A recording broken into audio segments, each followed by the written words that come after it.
우리가 연산과 연산자에 대해서 이해하고 사칙 연산을 사용하는 것까지 실습으로 해봤는데 이걸 어디에 써먹을 수 있을까요? 좀 허무한 정답인데 연산이 필요한 모든 곳에 사용하실 수 있습니다. 이번 강의에서 중요한 건 우리가 프로그래밍에서 연산의 개념을 이해하고 연산자를 사용해서 연산을 활용할 수 있게 되었다는 것이고요. 프로그래밍을 하다 보면 연산이 필요한 곳은 무수히 많을 겁니다. 제가 왜 실습을 이렇게 준비했는지는 말씀을 드렸으니까 이걸 어떻게 활용할 수 있을지 조금 고민해 보셨으면 좋겠어요. 자, 충분히 고민하셨다고 생각하고 얘기를 이어가 보겠습니다. 프로그래밍은 끊임없는 고민의 산물이라고 할 수 있습니다. 우리가 프로그래밍에 대한 지식을 가지고 있더라도 고민하지 않으면 모르는 것과 마찬가지입니다. 그러면 저는 어떤 고민을 했을까요? 이 프로그램은 우리가 지난 강의들을 통해서 만든 결과물이죠. 저는 이 프로그램을 보고 이런 생각을 하게 됩니다. 이 프로그램은 반복적으로 동작하는 프로그램인데 몇 번을 반복했는지 확인을 할 수 있으면 좋을 것 같다는 생각을 하게 돼요. 그래서 이것을 구현하기 위해서 고민을 시작하고 첫 번째로 반복 횟수를 기억해야 한다는 걸 생각하게 됩니다. 그 다음으로 기억한 것을 GUI에 표시해서 눈으로 직접 확인할 수 있는 프로그램을 만들면 되겠다는 결론을 내리게 되는 겁니다. 앞서 실습한 내용은 여기서 첫 번째에 해당하는 반복 횟수를 기억하는 단계고요. 이 설명을 들으셨으니까 제가 왜 이런 예제를 준비했는지 확실하게 아시겠죠? 제가 내용을 이렇게 정리한 이유는 프로그래밍을 할 때 생각하는 방법에 대해서 알려드리기 위해서입니다.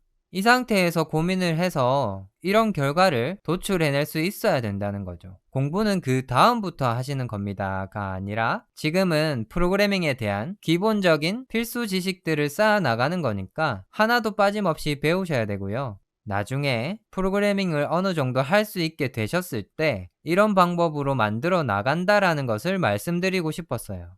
자, 이제 그러면 제 마음이 잘 전달됐을 거라고 보고 강의를 이어나가 보겠습니다.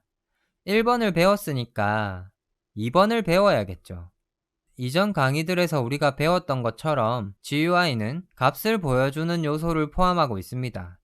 우리가 네 번째 강의에서 텍스트를 배웠었죠.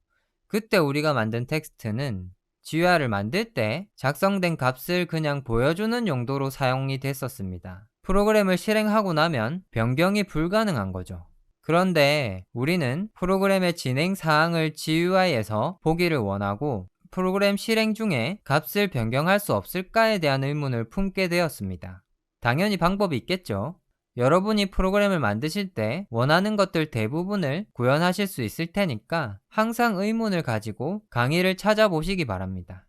그럼 어떤 방법이 있는지 지금부터 알려드릴게요. 우선 GUI 변수라는 개념에 대해서 아셔야 됩니다.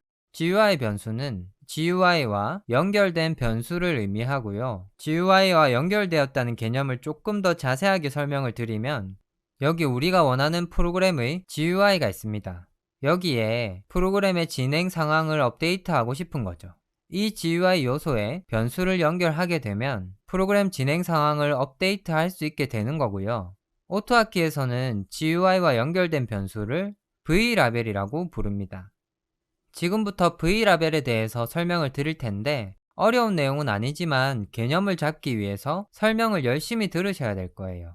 우선 우리가 GUI를 만들 때 GUI 명령어를 쓰고 add라는 하위 명령어를 사용해서 GUI 요소를 추가했었죠.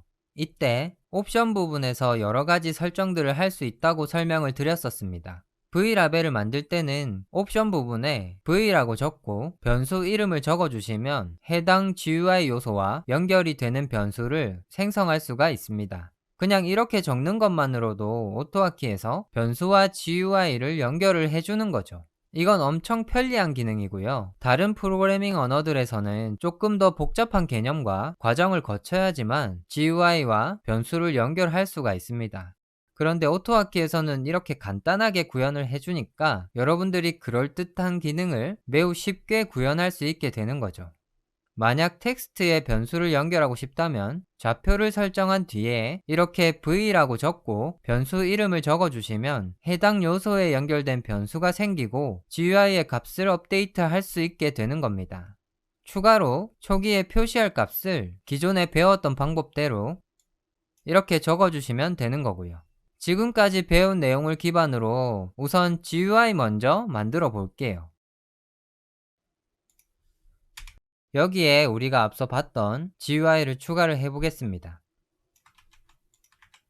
우선 복사를 해서 이걸 텍스트로 바꾸고요.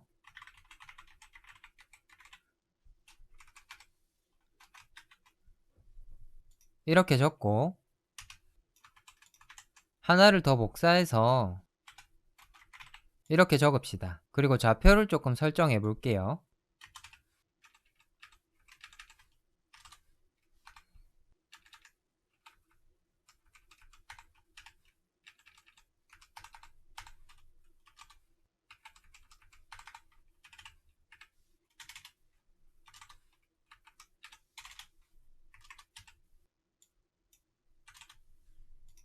자, 우선 잘 만들어졌는지 실행을 해보면 이렇게 반복 횟수를 볼 수 있는 GUI 요소가 추가가 됐죠. 여기서 정렬을 추가로 맞춰 볼게요. 가운데 정렬은 센터라고 했는데 오른쪽 정렬도 있지 않을까? 라는 의문을 품었고요. 여기에 혹시 모르니까 라이트라고 적어 봅니다. 있나 보네요. 오른쪽 정렬이 잘 돼서 조금 보기 좋게 표현이 됐죠. 그러면 숫자가 커지더라도 이 회라는 글자가 이동을 하지 않을 거니까 보기 좋겠죠. 자, 그럼 여기다가 앞서 배웠던 GUI 변수를 연결해 볼게요. 아까 설명드렸던 것처럼 v라고 적고 변수 이름을 적어 주시면 됩니다. 이 변수 이름은 기존의 변수와 마찬가지로 내가 원하는 이름 아무거나 적어 주시면 되는 거고요. 이렇게 하면 이 횟수를 표시하는 텍스트 요소를 우리가 이 프로그램 안에서 업데이트를 할 준비를 한 겁니다.